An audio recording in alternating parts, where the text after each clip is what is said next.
Alors, je vous présente quand même François Suchel, l'auteur du livre Le Joker sur Pascal, que tout le monde connaît puisque c'est lui qui nous reçoit ce soir, Pascal Brun. Bonsoir, merci d'être là. C'est Pascal qui nous invite, donc merci à lui. Mais avant de commencer la lecture et de parler du livre, il y a déjà un petit événement à l'intérieur de l'histoire. Je te laisse la parole. Pascal, tu vas expliquer. Merci à tout le monde d'être là ce soir. Effectivement, il y a un petit événement, mais qui est de François. De François. C'est lui qui a décidé d'abandonner, de reverser, pardon. Merci. Je suis un petit peu ému. J'ai pas l'habitude d'avoir une assemblée comme ça devant moi, donc. François a décidé de reverser la totalité des honoraires qu'il a reçus pour l'écriture du livre à deux associations. L'une est de son choix, elle allait dans la logique de sa profession, puisqu'il a reversé un chèque à l'association Aviation sans frontières, dont on nous dira deux mots dans quelques secondes, François. Et l'autre association, c'est pour les pupilles des pompiers, les orphelins des pompiers, puisque, comme vous pourrez le découvrir pour ceux qui ne le savent pas, en lisant le livre, Sébastien avait fait les marins-pompiers, et avant il était surtout jeune sapeur-pompier à Chamonix. Et c'était donc tout naturellement que cette association se devait de recevoir ce que François a décidé de donner. Dans le même ordre d'idées, ouf, ça fait du bien quand ça s'arrête. Dans le même ordre d'idées,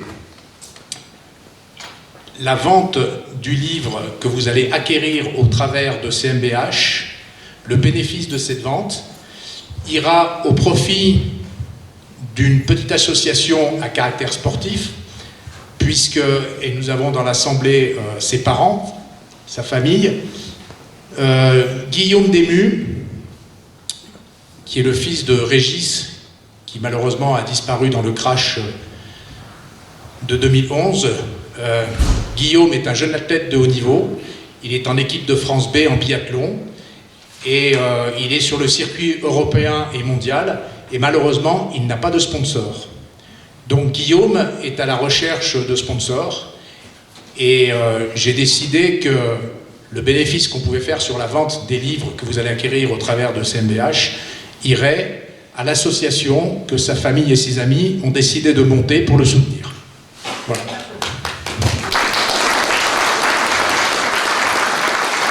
Non, c'est moi qui devrais vous applaudir parce que c'est grâce à vous que tout cela se fait. Maintenant, je vais passer la parole à François pour qu'il vous explique un petit peu Aviation sans frontières. Et ensuite, on remettra au capitaine Rémi Viard, qui est le commandant du centre de sapeurs-pompiers de Chamonix, et qui nous fait l'honneur d'être là, on lui remettra le chèque que François a décidé de lui consacrer. Merci. Bonsoir à tous, merci d'être venus nombreux ce soir pour ce moment ensemble, ce moment de partage. Alors Aviation sans frontières, ben oui, pour ceux qui ne se connaissent pas, c'est une association qui a été fondée par des pilotes de ligne, et qui œuvrent dans plusieurs domaines de l'humanitaire. Ils font notamment beaucoup d'assistance médicale et de transport de médicaments en Afrique. Ils ont 2 Cessna Caravan, et aussi il y a une équipe assez fournie de bénévoles qui accompagnent des enfants malades sur les avions d'Air France, des jeunes enfants qui ont des problèmes cardiaques ou autres et qui ont besoin de se faire opérer en France ou en Suisse. Et donc ils font ce type de convoyage et d'accompagnement d'enfants.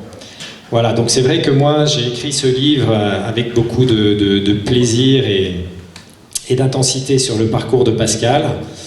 Et voilà, c'est l'histoire de Pascal. Donc je voulais pas toucher mon avaloir, je voulais en faire quelque chose. Et voilà, c'est pour ça on a décidé avec Pascal, en ce qui concerne mon avaloir, de le répartir entre ces 2 associations. Et les pompiers, ben c'est vrai que ça a du sens par rapport à l'histoire de Sébastien, qui se poursuit aussi avec Elliot aujourd'hui, puisque Elliot est aussi très impliqué aux pompiers de Chamonix, et donc ça me paraissait assez pertinent. Voilà, donc je suis ravi de pouvoir remettre ce chèque pour les œuvres des pupilles des pompiers ce soir. Merci. Oui. Si c'est ça. Ouais, c'est ça, c'est tout à fait ça. C'est parfait. Voilà. Bien. Pascal m'a dit fais-toi beau, je viens de perdre un bouton, donc je suis désolé, ça commence mal. Non, juste un petit mot pour dire que je suis très... Ah oui, parce qu'il y a la caméra. Faut que je me mette par là, autant pour moi.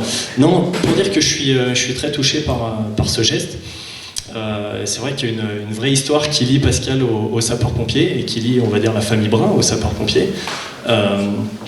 Voilà, on a un partenariat qui est très fort, à la fois opérationnellement, à la fois dans les relations humaines qu'on peut avoir. Et le fait que voilà, ce chèque revienne à l'œuvre des pupilles, qui est une association qui vient en aide à tous les enfants dont les parents sapeurs-pompiers sont décédés au cours de leur carrière. Et donc qui les accompagne à la fois dans leur jeunesse, à la fois dans leur scolarité, mais aussi plus tard dans leur vie de tous les jours. Et donc je trouve que ça a vraiment du sens que ce chèque revienne à l'œuvre des pupilles. Donc moi je ne suis pas le responsable de l'œuvre des pupilles, mais je vais me charger de leur transmettre ça avec beaucoup de plaisir. Voilà. Et puis c'est toujours un plaisir de me rendre ici à la base de CMBH. Voilà. Un grand merci à vous.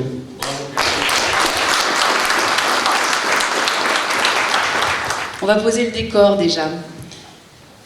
Né sous un ciel d'aiguilles, le Mont Blanc est là, 4000 mètres au-dessus de l'autoroute blanche, comme une offrande. La beauté des aiguilles est incontestable, mais à l'émerveillement se mêle un sentiment d'écrasement. Le fond de vallée étriqué, reste le ciel, seul échappatoire. Chamonix compense en verticalité la petitesse de ses distances, soumettant les hommes à l'alternative enfermement ou élévation. Est-ce le paysage qui forge le caractère des hommes ou les hommes qui adoptent un lieu selon leur pente naturelle? Pour les uns, Chamonix est un refuge, un Éden blanc, un sanctuaire. Pour les autres, un théâtre, un stade, un cirque. Chamonix ne peut laisser indifférent tant elle est romanesque, si tragiquement humaine. La grande roue de la vie paraît tourner plus vite que partout ailleurs. Plus vertigineuses sont les pentes, plus grandioses sont les cimes, plus exclusive est la passion, plus glorieux les actes de bravoure, plus tordus les coups du destin. Chamonix n'est pas une vallée. Chamonix est un pays, le pays de Pascal Brun. Ses grands-parents s'installent dans la vallée au moment des Jeux Olympiques d'hiver de 1924. Originaire de la Chaux-de-Fonds, en Suisse, la grand-mère de Pascal est issue d'une famille aisée de 8 enfants. Elle épouse Fernand Sanglard, trop humble pour satisfaire l'orgueil des grands-oncles gardiens de la lignée. Le couple s'expatrie en terre chamoniarde. Fernand fonde le premier magasin de sport de Chamonix, la Maison Sanglard. Tu peux nous en dire plus sur tes aïeux? Je ne peux pas en dire beaucoup plus parce que, en fait, mes aïeux, je les ai bien évidemment pas connus, si ce n'est effectivement ma grand-mère, pas mon grand-père. Ma grand-mère qui était une femme très douce, qui adorait le chocolat au lait, aux noisettes, et qui nous en faisait régulièrement acheter, mon frère et moi, quand on était petits, pour qu'on puisse s'en gaver autant qu'elle. Après, non, j'ai pas de souvenir de la famille suisse, hormis peut-être une ou deux escapades au bord du lac de Neuchâtel, quand on était vraiment tout gamin. Comme tu l'as dit, le lien a été coupé très rapidement, puisque ma grand-mère allait épouser quelqu'un qui n'était pas de la même lignée que sa famille à elle. Donc c'était, écoute ma petite chérie, soit tu vas épouser Fernand et puis nous on te déshérite, c'est son grand frère qui lui dit ça, puisque ses parents étaient décédés, soit tu restes gentiment dans le giron familial et puis tu hériteras de tous les biens de la famille. Et Claire Brinchevillers, puisque c'était son nom, elle a décidé de rompre les liens familiaux et elle est partie avec Fernand. Et ils ont quitté la Suisse pour venir s'installer à Chamonix, comme nous l'a dit Lorraine. Voilà. Et qu'ils n'ont plus jamais quitté. Voilà. Juste un petit mot sur Chamonix, parce que n'étant pas chamoniard, encore tout à l'heure, quand on arrivait avec mon épouse dans la vallée et quand on remonte cette route, on a forcément un peu des torticolis, à lever la tête vers les sommets, et on est toujours très impressionné. Donc je pense qu'il y a quand même quelque chose de très particulier dans cette vallée, et ce qui m'a frappé pendant tous ces moments que j'ai passés avec Pascal, c'est le sentiment d'appartenance. Donc ça, c'est une chose, le sentiment d'appartenance qui est très fort, et puis aussi la singularité vraiment du lieu qui renforce du coup peut-être ce sentiment d'appartenance. Voilà, c'est pour ça que effectivement Chamonix est un pays à toutes les émotions et la diversité voilà, qu'on peut trouver à l'échelle d'un pays finalement. Et puis il y aura des rencontres. Dans la cour de l'école, je savais déjà ce que je voulais faire. On ne jouait pas aux gendarmes et aux voleurs, on jouait aux guides et aux secouristes. Et moi, j'étais le pilote d'hélico. Élève moyen, la tête dans les nuages, il en oublie régulièrement d'aller chercher sa petite sœur à l'école. C'est son frère Eric qui s'en charge. Lorsque Pascal entend un hélicoptère survoler le chalet familial, il sort de table en courant vers la terrasse et il crie en pointant son doigt vers le ciel « Je veux être pilote d'hélico à Chamonix !» À 13 ans, Pascal visite avec sa mère l'aéroclub d'Annecy. Passionné d'hélicoptère, il sait néanmoins qu'il lui faudra passer par l'avion pour apprendre les rudiments aéronautiques. On est entré dans la salle des opérations, une sorte de petit aquarium qui donnait sur la piste, et là, un homme s'est approché de ma mère, qui était une très jolie femme, et a commencé à lui parler. C'était René Romet. Il lui explique comment passer son brevet d'aviateur. Il lui présente un instructeur, mais Pascal doit patienter jusqu'à l'âge de 16 ans. Dès qu'il avait un jour de libre, il montait me voir à la base, se souvient René Romet. Il me posait 1000 questions. Il parlait d'hélico, animé par l'idée de voler. J'éprouvais du plaisir à parler avec lui car nous avions de véritables échanges. Il était très à l'aise. Je le mettais aux commandes, je lui expliquais le fonctionnement. René Romet est alors le patron de la base de la sécurité civile d'Annecy et possède un club avec une Alouette 2. Il propose un jour à Pascal d'aller voir le Mont Blanc d'en haut. Un vol initiatique dont il rentre émerveillé. Comme il était un peu branleur, je lui ai dit « T'as intérêt de bosser. Travaille bien les maths, hein, l'anglais et les matières qui te serviront à piloter. » En passant des examens, Pascal obtient une bourse de la Fédération française aéronautique qui lui permet de diviser par 2 le prix de l'heure de vol. Il bûche sa théorie, montre ses notes à René Romet qui l'encourage. Il aligne des petits boulots pour payer lui-même ses heures de vol. À 19 ans, sous les conseils de René Romet, il s'engage dans l'aviation légère de l'armée de terre. Oui. René Romet, le père spirituel, puisqu'effectivement c'est lui qui m'a montré la voie, si je puis dire, qui m'a donné les premiers axes à suivre pour arriver à cette profession.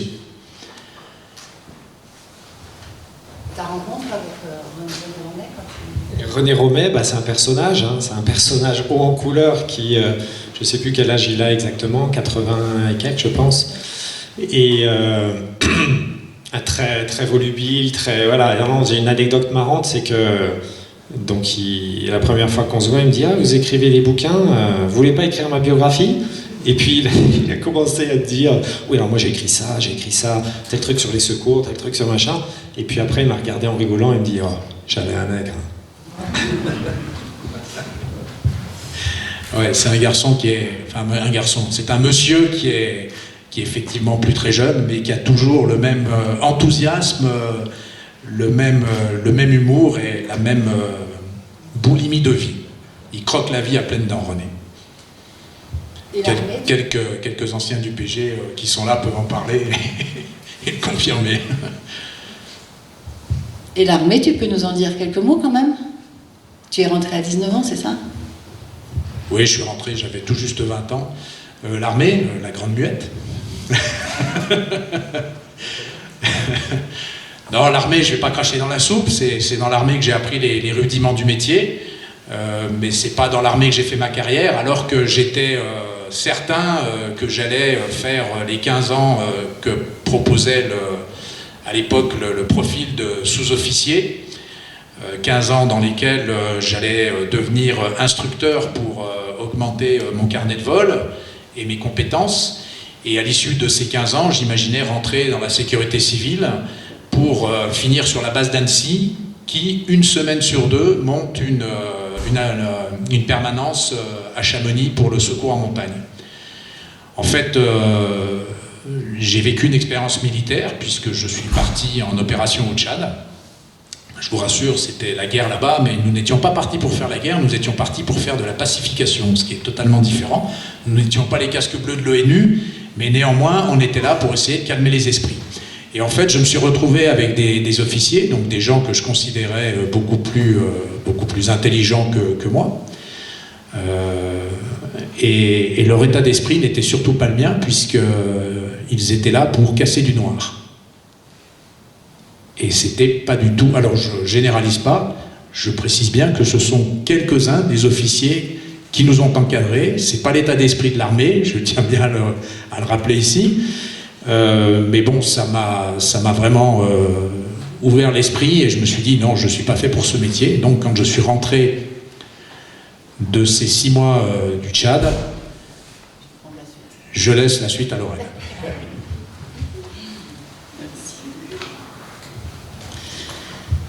C'est un de ses amis qui a repéré l'annonce dans TAM, Terre, Air, Mer, le magazine de l'armée. Société basée dans les Alpes cherche pilote mécanicien pour travaux. Expérience montagne, élevage indispensable. Pascal ne veut pas postuler car il n'a rien de tout cela. Mais il a charge de famille et son ami le convainc de tenter sa chance. Roland Fraissinet, le président fondateur du SAF, Secours aérien français, est un ancien pilote de chasse. Il a volé dans la Royal Air Force et a fondé une association, les Ailes françaises de la chasse, qui possède des avions de collection. Pascal fait mouche en invoquant la figure tutélaire de tout aviateur passionné, Antoine de Saint-Exupéry. L'essentiel est invisible pour les yeux, on ne voit bien qu'avec le cœur, reprend-il en conclusion de sa lettre de motivation, et le voilà, convoqué à Courchevel. Entre l'aiglon chamonniard, fils de commerçant de l'Alpe, et le vieux chasseur issu de la grande bourgeoisie marseillaise, le courant passe immédiatement. Pascal ouvre de grands yeux pleins de désir et d'admiration face au projet fabuleux de Fraissinet, qui veut révolutionner le secours en montagne et créer à Courchevel une base équivalente à celle de Zermatt en Suisse. Il teste les compétences de Pascal sur une Gazelle 342, la même machine que celle qu'il pilotait dans l'armée. Pascal est à l'aise, il frôle les pentes avec son rotor, se pose en appui patin sur l'arête faîtière d'une ferme. Fraissinet ne bronche pas. Il semble accorder sa confiance à ce gamin de 25 ans qui voit dans son contrôleur un super pilote. Il se pose dans un pierrier. Au moment de redécoller, le talon arrière gauche de l'hélicoptère accroche une pierre plate. La machine part en béquille. Fraissinet bondit sur les commandes pour redresser la Gazelle. Nullement chagriné par ce petit incident, il engage Pascal pour 6 mois d'essai. Oui, c'est un sacré souvenir et ça n'a duré que 6 mois. Alors bon, c'est une chose dont j'ai mis beaucoup d'années à en parler, parce que je suis pas fier de ce qui s'est passé à l'issue de ces presque 6 mois, puisque à 5 mois et 3 semaines, j'ai cassé une machine. Et j'ai cassé une machine très connement. C'est un métier dans lequel on n'est jamais arrivé. Jamais. On a beau avoir des milliers d'heures de vol, on est toujours en train d'apprendre. Et ce jour-là, par une manœuvre idiote, même pas un excès de confiance, une manœuvre vraiment idiote, j'ai cassé une Alouette 3 dans un endroit où il fallait pas, parce que c'était... je vais vous le raconter, hein, c'est beaucoup plus simple. Il y avait eu un gros accident de remontée mécanique et sur Méribel, et donc les moyens étaient engagés, moyens d'État et ceux du SAF. Et moi je me suis retrouvé sollicité avec l'Alouette 3. Et après avoir embarqué un blessé, on se dirige sur l'hôpital sur l'hôpital de Moutier, où on nous fait savoir qu'il n'y a plus de place pour les blessés et qu'il faut que je poursuive sur Albertville. Et je savais que j'avais derrière moi Albert Constant, un de mes camarades pilotes, beaucoup plus vieux que moi, un ancien militaire, qui était avec un lama et qui avait lui aussi un blessé. Et donc, j'arrive sur le toit de l'hôpital, j'avise la plateforme qui est assez importante sur le toit de l'hôpital et je me dis, bon, je pose mon blessé, mais il y a Albert qui est derrière, donc on va poser les deux machines.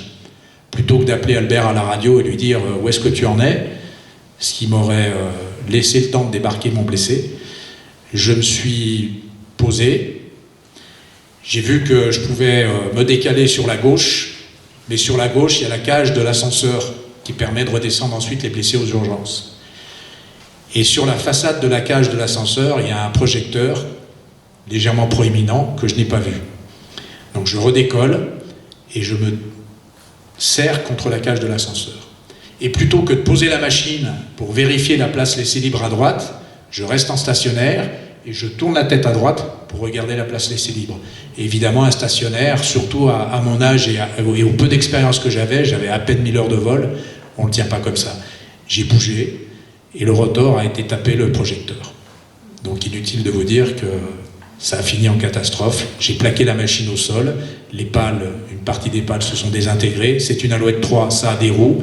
L'Alouette 3 a commencé à rouler sur la plateforme et s'avancer sur le vide. Dieu merci, les plateformes sont bien faites. Il y a une gouttière tout autour, ne serait-ce que pour réceptionner les eaux de pluie ou le carburant si jamais une machine s'écrase.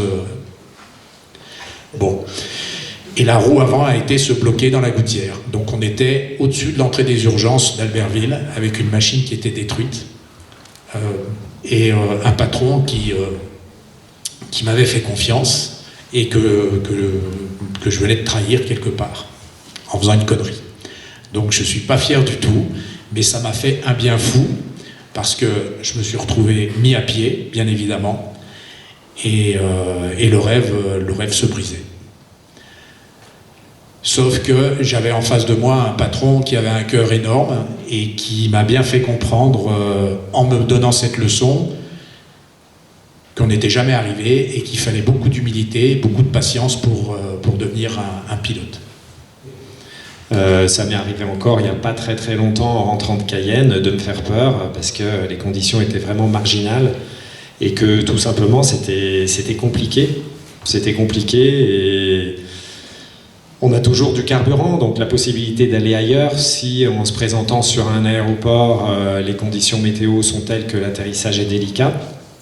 Mais la difficulté, c'est de prendre la décision, de savoir à quel moment on se dit ah ben, je vais à Lyon, et puis il va falloir poireauter à Lyon, ensuite revenir à Paris, j'ai déjà 9 heures dans les pattes, j'ai passé la nuit en l'air, je suis crevé, etc. Donc on a aussi la lucidité qui est un petit peu moins présente que quand on est au départ.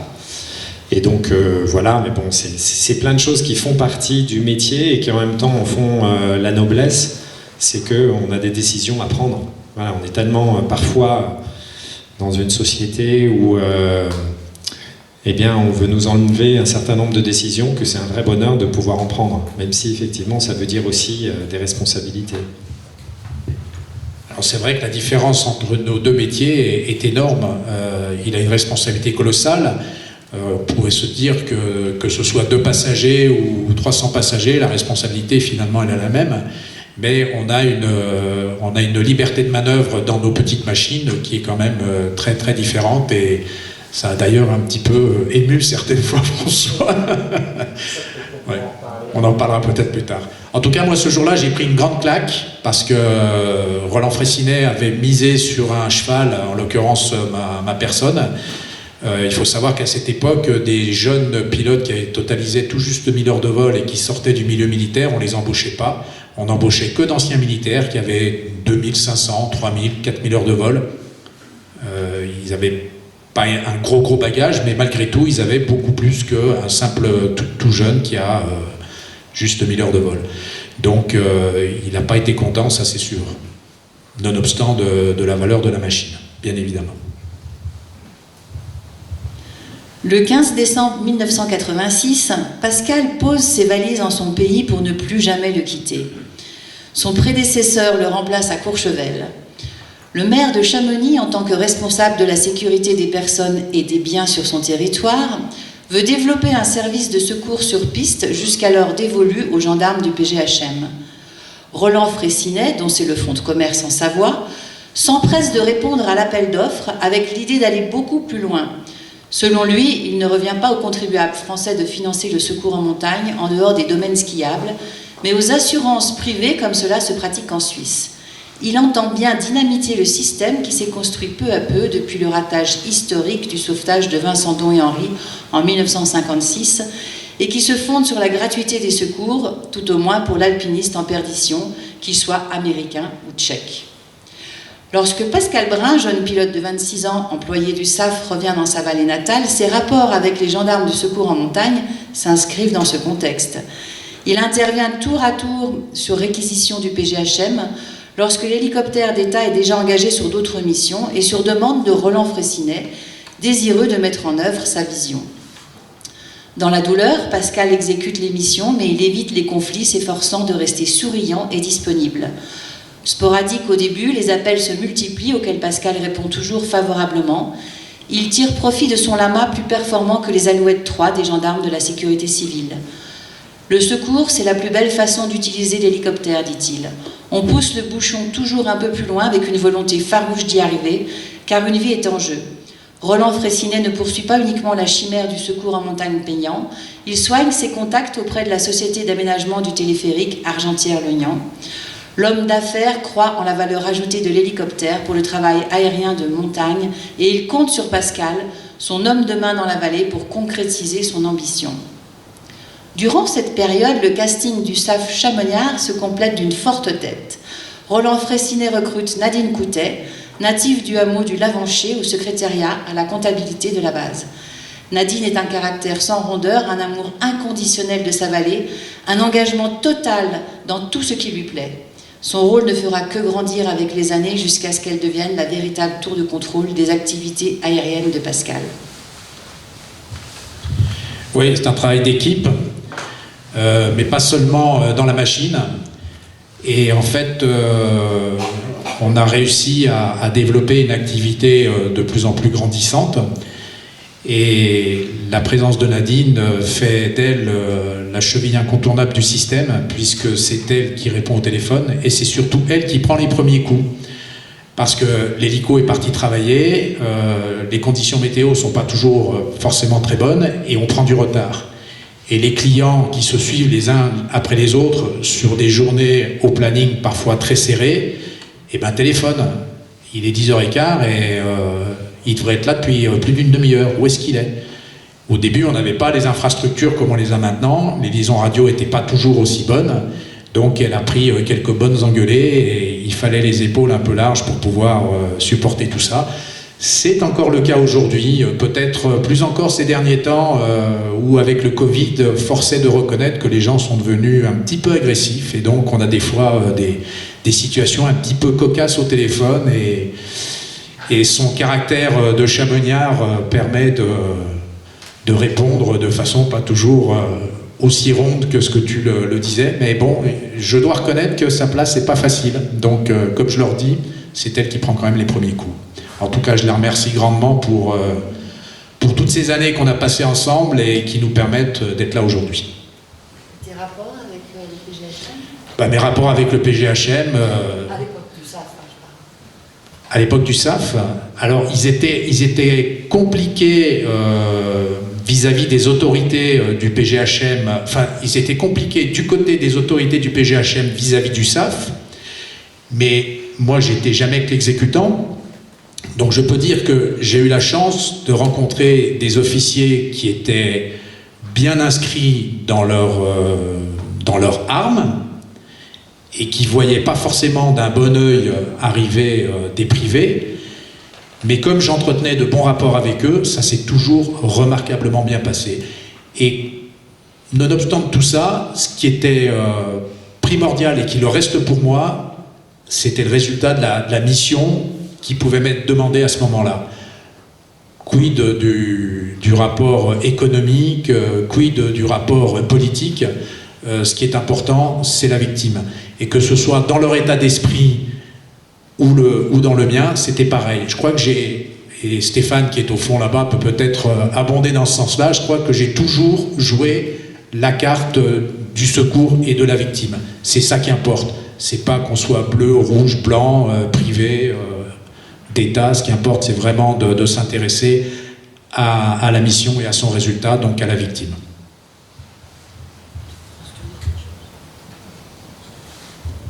Non, moi j'ai découvert un peu tout ça, effectivement, en écrivant ce livre, cet univers du secours en montagne, entre les pilotes, les hélicoptères, les secouristes qui sont dedans, tout ça est très compliqué.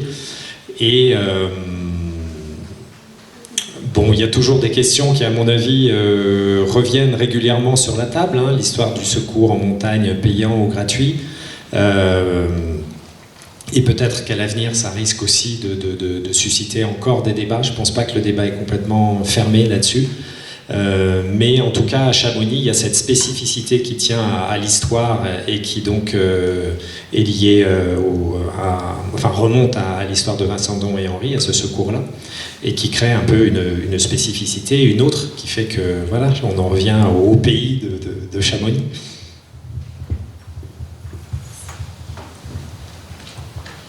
Le Chamonix des années 1980 était peuplé d'une espèce en voie de disparition. Ce que d'aucuns considéraient comme des écervelés étaient d'authentiques passionnés, farouchement anticonformistes, hostiles parfois inimitables des esprits libres, prêts à tout découvrir, à tout tenter, à tout risquer, bref, de vrais aventuriers. Il y avait certainement une dose d'irresponsabilité, appelez ça comme tu veux, mais nous, on se marrait bien. On ne se posait pas de questions, résume Didier Lafont, réalisateur de Son État, qui nous rappelle ici l'essentiel de ne pas se prendre au sérieux.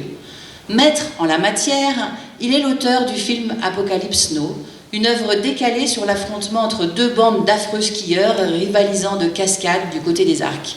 Le scénario n'est certes pas aussi abouti que celui d'Inception, mais le rire et le dépaysement sont garantis. Au milieu de ces bouillonnants activistes mêlant joyeuderie et de l'image, trompe-la-mort médiatique, multidisciplinaire et cow-boy des cimes, se trouve un homme sérieux, Merlin l'Enchanteur, comme l'appelle René Guénilini. Tu t'assois sur un bout de siège à un endroit et pouf, tu te retrouves à un autre en quelques minutes. Tiens, se dit un soir le guide charmeur de retour à la drop zone de Pascal Brun après une journée de tournage. Et si on allait au sommet du Mont Blanc pour redescendre en parapente? Il n'est que 17h, bien trop tôt pour l'apéro. L'époque est à la découverte de cette nouvelle discipline. La belle Elika, suédoise séduisante parmi les Gaulois, en est à son 10e vol. Elle n'est jamais montée au-dessus de 4000 mètres d'altitude. Didier Lafont est gonflé à bloc, après une journée excitante passée dans l'hélico de Pascal pour filmer Jean-Marc Boivin dans une voie engagée des Drus. Serge Vitelli en snowboard à la Petite Verte et Bruno Gouvi pour des plans de raccord dans les rues. Sont également présents Patrick de Gaillardon, as de la chute libre, François d'Antoine, surnommé Bus, un médecin humanitaire, et un certain Benoît Sorel. Précisons que si la pratique de l'héliski est interdite en France depuis la loi montagne de 1985, les déposes pour d'autres motifs tels que la rage de vivre sont autorisées. En 2 voyages de quelques minutes, voilà nos pieds nickelés au sommet du Mont Blanc. René Guénilini réalise qu'il est en basket. Didier Lafont n'a pas de gants. Nous sommes au mois d'avril, peu avant le coucher du soleil, personne n'a de radio, le vent souffle à 40 km/h, ambiance relax. Qu'est-ce qui s'est passé? Ouais, ambiance relax, pas pour tout le monde, je crois, en tout cas pas après. Qu'est-ce qui s'est passé? Ils ont décollé un petit peu comme ils ont pu, certains moins bien que d'autres. Didier Lafont a vécu une expérience extraordinaire dont il ne se souvient pas parce qu'il est tombé dans les pommes à un moment donné compte tenu de l'altitude. Il est monté tellement haut qu'il est tombé en hypoxie. Et d'autres se sont posés dans la vallée blanche, la nuit est tombée, et puis à un moment donné, il a fallu aller les chercher, quoi. Mais moi, j'étais pas à la maison, on est venu me chercher au restaurant, je crois, ou quelque chose comme ça, et en me disant, écoute, il en manque une partie. Bon, celui qui était rentré le premier, c'était Jean-Marc Boivin, et il a fallu aller chercher les autres. Donc nous voilà partis de nuit au phare, à remonter la voie normale du Mont Blanc, et puis aller découvrir, je vous laisse le soin de le faire au travers de la lecture. On va pas tout raconter, mais bon, c'était extrêmement cocasse. Ce qu'il faut savoir, c'est que ça s'est très bien terminé. C'est une époque que tu as découverte? Découvert, non. Moi, ce qui m'a fait marrer, c'est quand j'ai rencontré Didier Lafont, c'est que j'avais en face de moi le réalisateur d'Apocalypse Now, quoi. Parce que moi, quand j'ai vu ce film, j'avais je sais pas, entre 10 et 15 ans, et ça m'avait fait vraiment marrer. Et donc, voilà, j'avais un peu un de mes héros en face de moi, avec sa chemise hawaïenne, dans son style inimitable. Et donc, il était bien représentatif finalement de cette époque un peu folle, dont Guilini, Jean-Franck Charlet, etc. D'autres personnes m'ont apporté aussi des témoignages, et que pour un certain nombre d'entre eux, je pense, ils parlent avec un peu la larme à l'œil. Voilà, il y a toujours des fous furieux à Chamonix, il y a toujours des exploits, il y a toujours des choses incroyables qui se font, mais le contexte est différent, le contexte a bien changé, je pense. Et donc voilà, c'est vrai que c'est une époque qui reste unique. Oui, ça a été une époque absolument extraordinaire, et je paye volontiers une grosse somme pour la revivre. Même si je les ai tous trouvés un peu foudingues les uns les autres, ils m'ont fait peur, mais on a vécu des moments exceptionnels, c'est certain. Le 20 décembre 1996, Pascal décolle pour une mission des plus simples. Il doit récupérer une cabane de chantier montée quelques semaines auparavant au Brévent. Pascal, apôtre de l'efficacité, vole avec 15 mètres d'élingue muni d'un crochet électrique. Un ouvrier positionné sur le toit de la cabane l'attrape, la crochette, puis saute au sol. Pascal ne prend pas le temps de se positionner à l'aplomb de la charge pour la lever. Dès que la cabane est accrochée, il vire à gauche en direction de la vallée. La charge se soulève sur l'un de ses angles, puis elle ripe dans le talus, attirant l'hélicoptère vers le bas. Pascal ne comprend pas, son lama surpuissant lui donne habituellement la marge nécessaire, et lorsqu'il a mis en place cette cabane, il n'a ressenti aucune gêne. Il ignore que pour gagner une rotation, les ouvriers l'ont rempli de matériel. Il tire tout ce qu'il peut, sollicitant la puissance maximale du moteur, mais il continue de s'enfoncer. Tac, tac, tac, le bruit de mitraillette caractéristique d'une pompage de turbine lui claque aux oreilles. Le moteur agonise, il largue la cabane, botte son palonnier droit, la machine se retourne puis s'écrase sur la plateforme qu'elle vient de quitter, les patins à quelques centimètres du vide. La cabane éventrée comme un arbre vomit son contenu dans la pente. Le choc est tel que la poutre de queue et l'arbre de transmission se plient. L'arrêt brutal du rotor anti-couple qui tourne à près de 2000 tours par minute sélectionne les 3 pales dont l'une vient de se ficher dans le tronc d'un sapin. Le caisson situé sous un siège en fibre de verre est généralement utilisé comme vide-poche. La plupart des pilotes y logent une hache, mais Pascal a pris l'habitude de le laisser vide. Ce détail lui sauve la vie. Le caisson jouant le rôle d'amortisseur, une douleur vive envahit son dos tandis que des pisteurs secouristes accourent. Ouais. Ouais, là j'ai effectivement... j'ai eu peur, non, parce que ça va très vite, mais j'ai eu beaucoup de chance. J'ai eu beaucoup de chance. Alors l'histoire de la hache, il faut savoir que dans le lama, il y avait effectivement une hache qu'on trouve dans les trains, entre autres, pour découper les cloisons de façon à pouvoir sortir en cas d'accident. Et c'était obligatoire dans l'hélico, ça servait à rien parce qu'on ne pouvait même pas couper du petit bois, c'est vraiment que pour arracher de la tôle. Et l'habitude avait été prise, effectivement, de mettre cette hache sous le siège.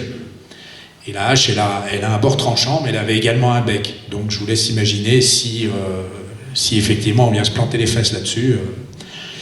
Et quand on mettait pas la hache, on mettait le manuel de vol, un bouquin, un appareil photo, enfin c'était un caisson, un vide-poche.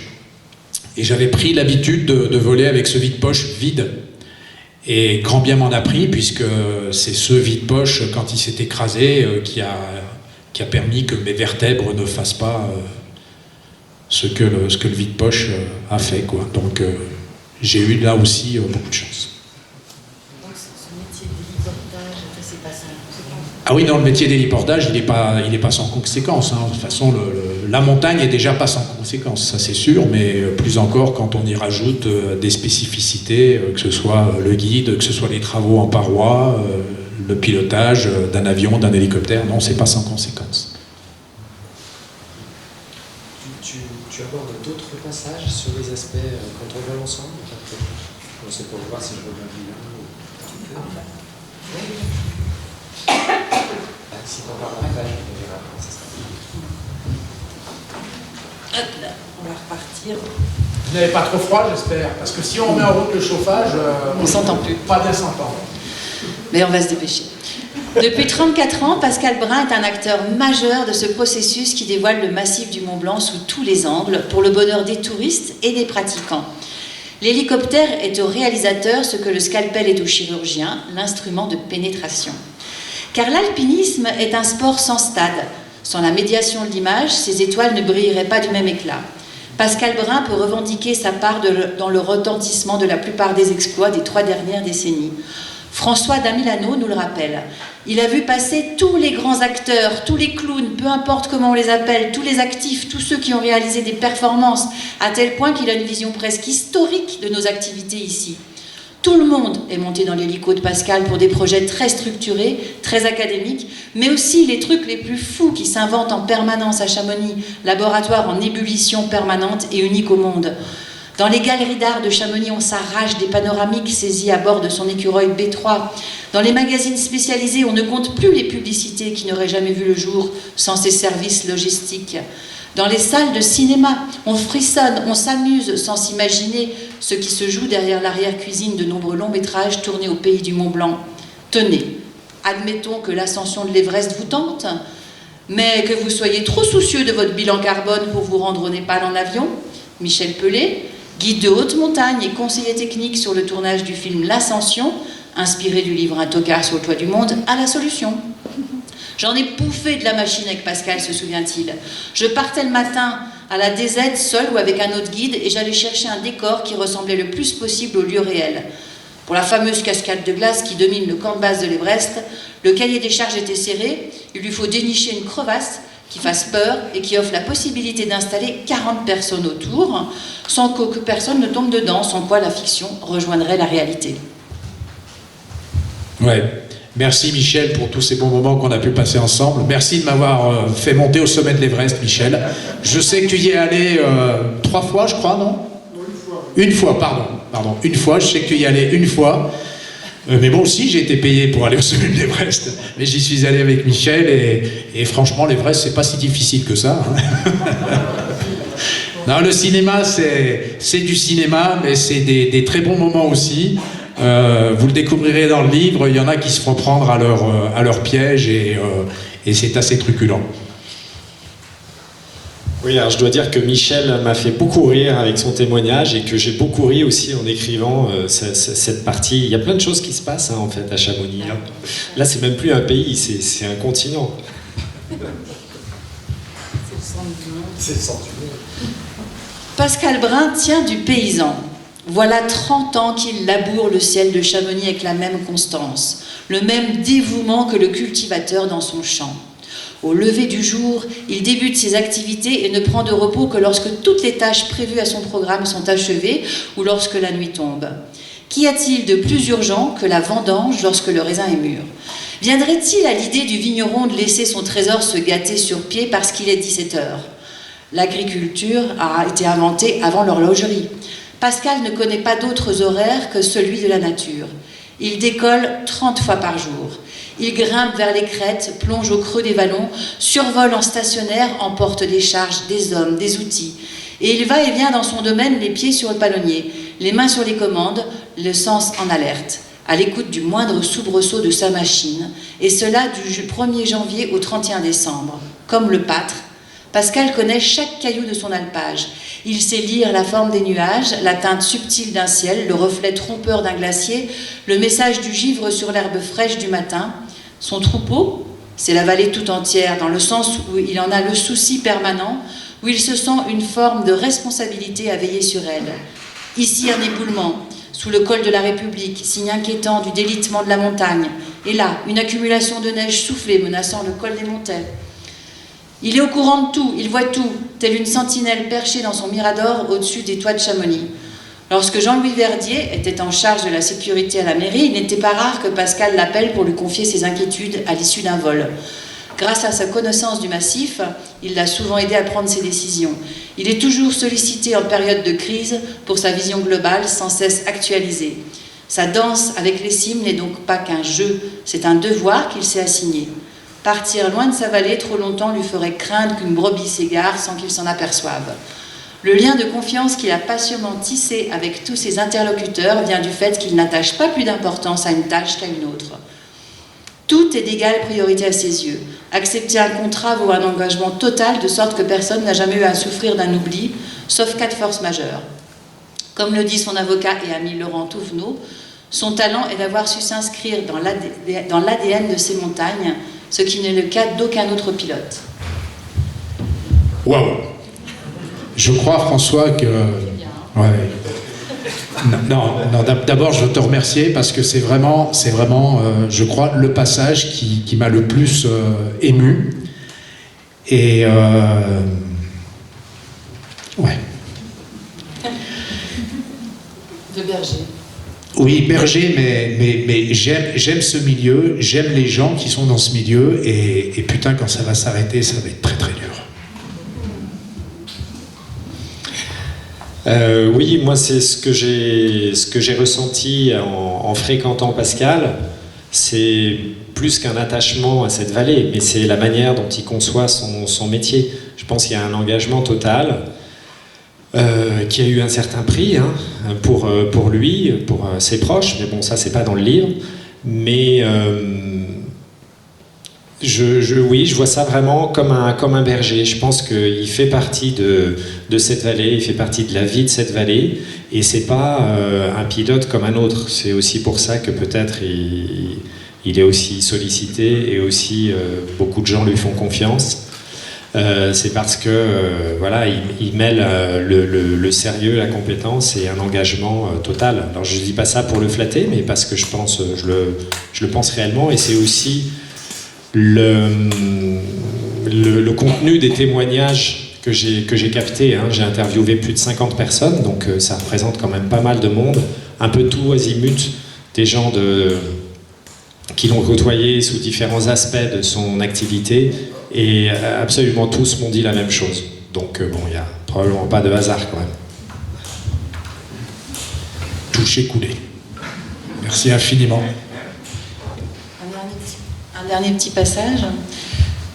Quand je suis dans sa machine, j'essaye de jouer de l'aérologie, de la même manière que les oiseaux. Je ne suis pas détachée au milieu dans lequel j'évolue. Je surveille toujours les crêtes pour observer les mouvements de la neige. Je scrute les trajectoires des rapaces pour localiser les ascendances, les rabattants. La lecture du terrain est aussi importante pour le pilote que pour le pêcheur qui étudie patiemment la configuration de la rivière. Cette étude scrupuleuse et permanente des conditions de la masse d'air conduit Pascal à adopter des trajectoires qui ne figurent dans aucun manuel de vol. Quand il arrive au cosmique, s'il voit des oiseaux en vol stationnaire au col du Midi, il prendra plus d'altitude pour éviter de se trouver dans le rouleau des rabattants. À d'autres occasions, il s'insère dans ce tube pour ne pas être inquiété, ou il l'utilise pour remonter une paroi au plus près, comme au refuge du goûter. Il n'hésite pas à partager son expérience. Le jour où Didier Méraud, nouveau pilote de la gendarmerie, effectue son premier secours au sommet du Mont Blanc à la fin des années 80, il ne parvint pas à s'opposer. Les conditions sont venteuses, mais rien d'exceptionnel.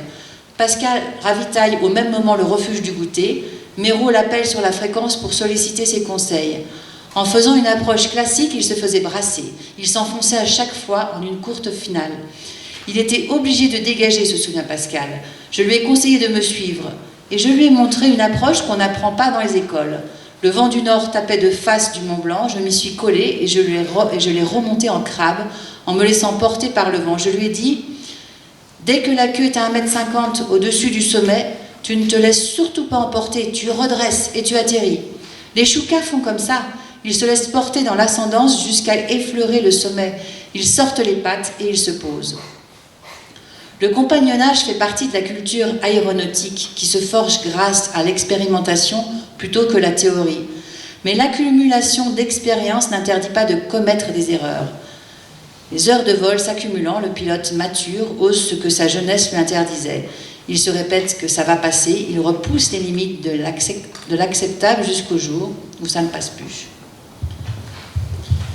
Oui. Les oiseaux déjà. Les choucas qui sortent les pattes et qui se posent. C'est un beau souvenir ce vol avec Didier Méraud.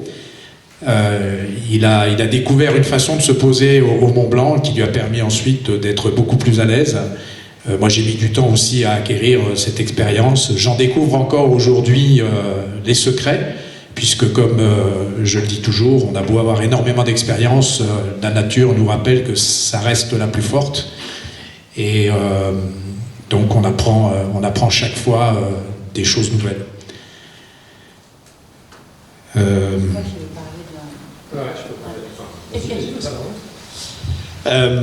Oui, moi, plusieurs choses là-dessus, sur ce point, sur l'aérologie, la machine, etc. Donc moi, c'est vrai que je suis pilote de ligne, je pilote des gros avions qui ont beaucoup d'inertie et en même temps de la vitesse, donc on va dire qu'on se sent plus dans une machine que... Enfin, non, dans un hélico, on se sent aussi dans une machine, mais j'ai découvert avec Pascal à quel point son métier est sensible finalement à l'aérologie. Bon, ça tient aussi peut-être à l'environnement dans lequel il le pratique. Mais voilà, je m'imaginais peut-être un peu naïvement que, ben oui, quand on est en parapente dans une montagne, forcément on est très vulnérable, mais en fait dans un hélicoptère aussi. On est très très sensible à tous les mouvements de la masse d'air, au rabattant, et c'est pas parce qu'on a une turbine et que il y a cette puissance, ce sentiment que peut-être en avion on a parfois de sécurité, on l'a quand même en tant que novice aussi dans la machine, et c'est une erreur puisque en fait on est très, très sensible à l'aérologie. Donc ça, c'était un peu une découverte pour moi. Après, un autre élément que je voulais rajouter qui est intéressant aussi, moi venant d'un univers où on est très très cadré, il y a beaucoup de procédures, j'ai été sensible à la vulnérabilité dans laquelle j'ai trouvé Pascal dans le cadre de son activité. C'est vrai que le travail aérien, c'est dangereux. Bon, sa vie et son parcours est émaillé d'incidents et d'accidents autour de lui. Et on comprend pourquoi, parce que c'est vrai qu'en dehors des aspects exogènes, il y a aussi tout le style d'activité, le type d'activité qui fait que ça le rend relativement vulnérable. Je dirais que nous, dans une grande compagnie comme Air France, on est très accompagnés, on est très encadré, il y a des tas de structures autour qui nous aident. Et on va dire que Pascal, parfois, les structures autour ont plutôt tendance à l'enfoncer, puisque c'est des structures administratives qui lui imposent parfois des règlements qui ne sont pas forcément applicables à son activité.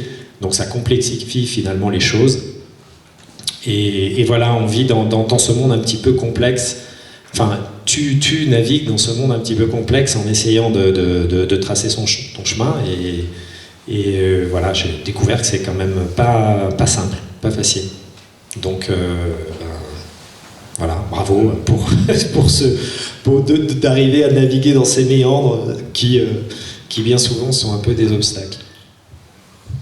Oui, effectivement, quelque part, je suis un vieux dinosaure par rapport à l'autorité de tutelle qui est la Direction Générale d'Aviation Civile, puisque dans cette niche très spécifique du travail en montagne, on est vu avec des gros yeux parce qu'on a encore beaucoup de liberté, même si de plus en plus la réglementation nous contraint.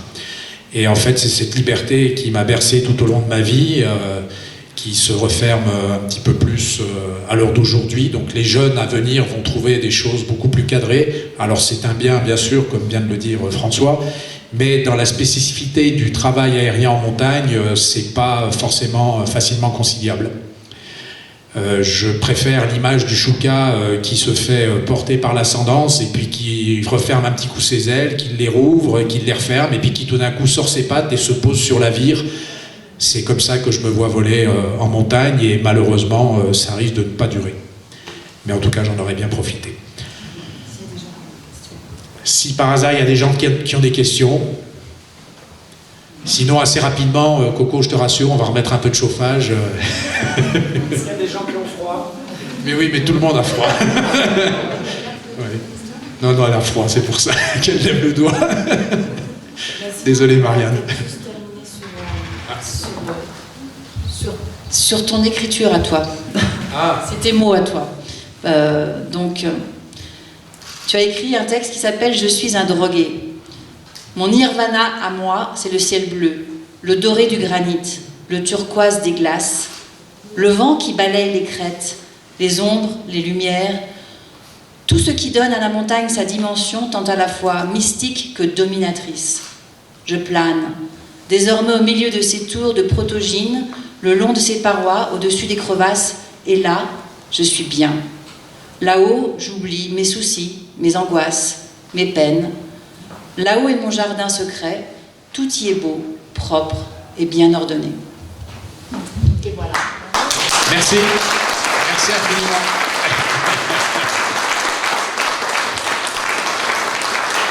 Et merci François. Ouais.